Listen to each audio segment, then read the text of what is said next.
how to apply this? Now look here. Just focus for 3 minutes now. ಇವತ್ತು school ಹೋಗಿದೆಯಾ for example, ಇವತ್ತು ಸ್ಕೂಲಲ್ಲಿ ಈ problem solve ಮಾಡಿಸಿದ್ರು, ನನಗೆ ನೋಟ್ಸ್ ಅಲ್ಲಿ ಇದೆ, ನಾನು ಸಾಯಂಕಾಲ ಬಂದು ಕೂತ್ಕೊಳ್ತೀನಿ, ನೋಟ್ಸ್ ತಗೊಂಡೆ. ಈಗ ಫಸ್ಟ್ ಸ್ಟೆಪ್ ಏನು, ಒಂದು ಕಂಡೀಷನ್ ಇದೆ, a plus b plus c is equal to 2s. ಈ ಕಂಡೀಷನ್ ಯೂಸ್ ಮಾಡಿಕೊಂಡು ನಾವು s into s minus a plus s into s minus b plus s into s minus c is equal to s square. Left hand side prove ಮಾಡಬೇಕು ಅಲ್ವಾ. ಈಗ problem ಬಗ್ಗೆ ಹೇಗೆ analyse ಮಾಡೋದು, ಇಲ್ಲಿ ಕಂಡೀಷನ್ ಏನ್ ಕೊಟ್ಟಿದ್ದಾರೆ, a plus b plus c is equal to 2s. ಈ ಕಂಡೀಷನ್ ಅನ್ನ ಹೇಗೆ ಮಾಡಿಫೈ ಮಾಡಬಹುದು, ಎಕ್ಸಾಮ್ ಅಲ್ಲಿ ಪ್ರಾಬ್ಲಮ್ ಅನ್ನ ಹೇಗೆ ಚೇಂಜ್ ಮಾಡಬಹುದು. ಕಂಡೀಷನ್ ಏನು, a plus b plus c is equal to 2s.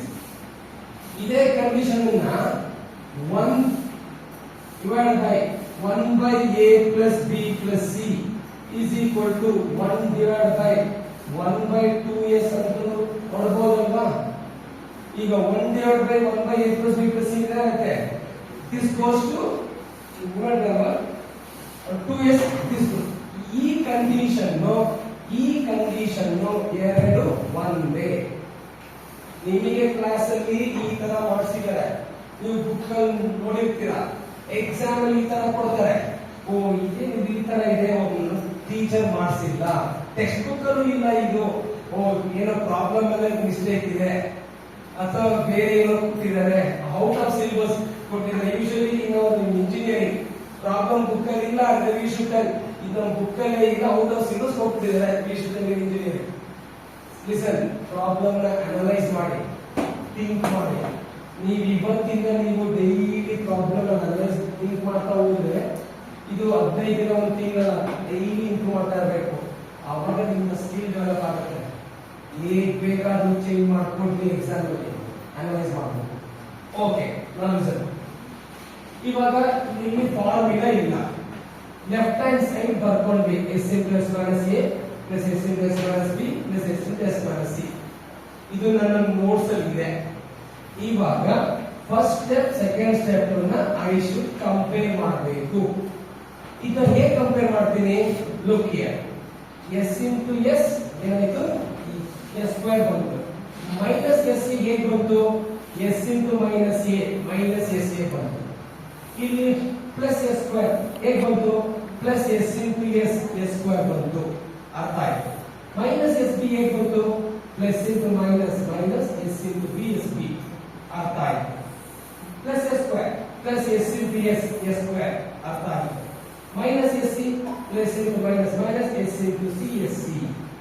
ನಾನು ಈ ಸೆಕೆಂಡ್ ಸ್ಟೆಪ್ ಹೇಗೆ ಬಂತು ಅಂತ ಕಂಪೇರ್ ಮಾಡಿದ್ರೆ ಈಗ ನಮ್ಗೆ ಈಸಿಯಾಗಿ ಅರ್ಥ ಆಯ್ತಲ್ವಾ, ಹೇಗೆ ಬಂತು ಅಂತ ಅರ್ಥ ಆಯ್ತು.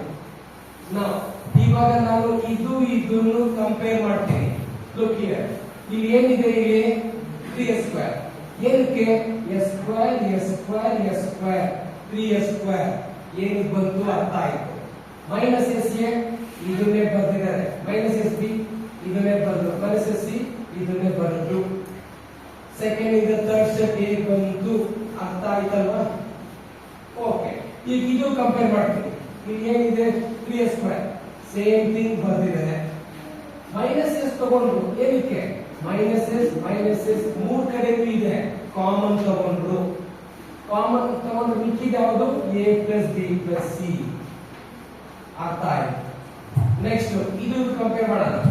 ಏನಿದೆ 3s ಸ್ಕ್ವೇರ್, ಸೇಮ್ ಥಿಂಗ್ ಬರೋದು, ಮೈನಸ್ s ಸೇಮ್ ಬರೋದು. ಇಲ್ಲಿ ಬರ್ತಿದ್ದು 2s, a plus b plus c 2s. ಯಾಕೆ, ಕಂಡೀಷನ್ ಕೊಟ್ಟಿದ್ದಾರೆ, ಕಂಡೀಷನ್ ಅಪ್ಲೈ ಮಾಡೋದು. ಅರ್ಥ ಆಯ್ತು.